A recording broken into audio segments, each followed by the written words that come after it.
Happening from Ottawa. Today is the second day of the Liberal Cabinet Retreat. It takes place in Toronto. And for the very latest, we're joined this morning by CTV's Chief Political Correspondent, Vassy Kapelos. Vassy, good to have you in the city, although, a little further away from us this morning.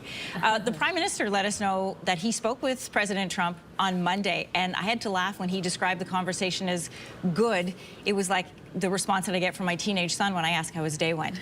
Is there any insight into more about how that conversation went? I feel that for my stepson, I might not even actually get the good. So I get what you're saying.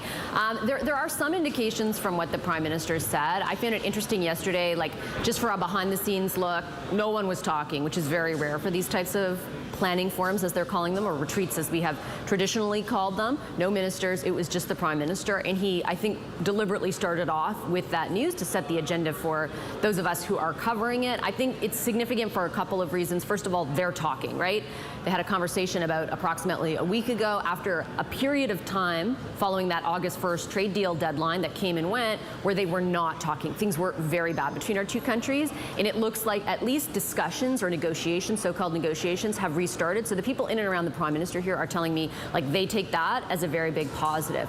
But the real question for Canadians is whether these talks are going to make a difference, whether those very punishing sector-specific tariffs on steel and aluminum, for example, will decrease or be reduced. And right now, the Prime Minister's only response to those questions was essentially, don't expect any white smoke, but there is some progress being made. No one here is defining for us what that means. Yeah, right now, we've just put up live alongside you, Vassy. This is the Finance Minister who is speaking ahead of the general meetings this morning. A lot of people curious about this late cancellation around 8:30 this morning. There was supposed to be somebody from the Heritage Foundation speaking from the U.S., maybe getting some insight into where they sit right now with their attitude towards tariffs. I understand that's no longer happening.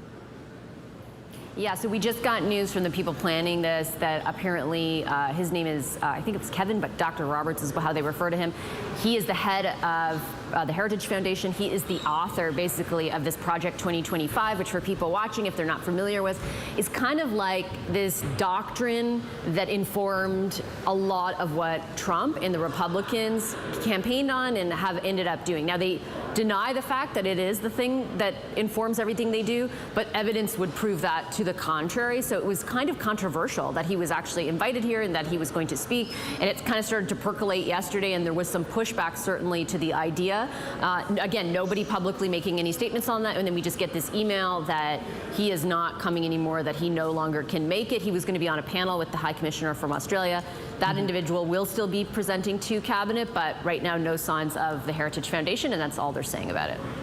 A lot of questions, I'm sure, for the Prime Minister today about the budget, and him talking about he wants the Liberal government to rein in their spending, but he's also talking about large-scale investments.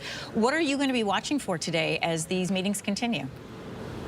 Well, let me put a fine point on it, Anne-Marie, because as you mentioned, the Finance Minister is there. If I were there and not here, my first question to him would be, what is an austerity budget?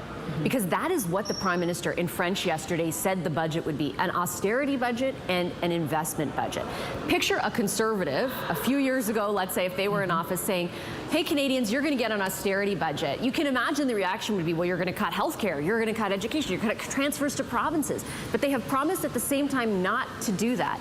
So the math, to put it plainly, doesn't add up at this point. You can't have an austerity budget and spend $9 billion on defense and all the transfers to provinces and all of the benefit programs that you have in place. Like, how does that add up? Or does austerity not mean austerity in the traditional sense of the word that we would understand it in a fiscal sense?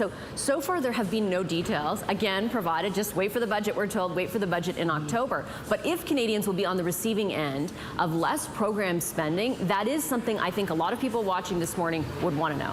CTV's Chief Political Correspondent, Vassy Kapelos. I know the Finance Minister is speaking, and you want to hear what he has to say, so we're going to let you go. Thanks, Vassy.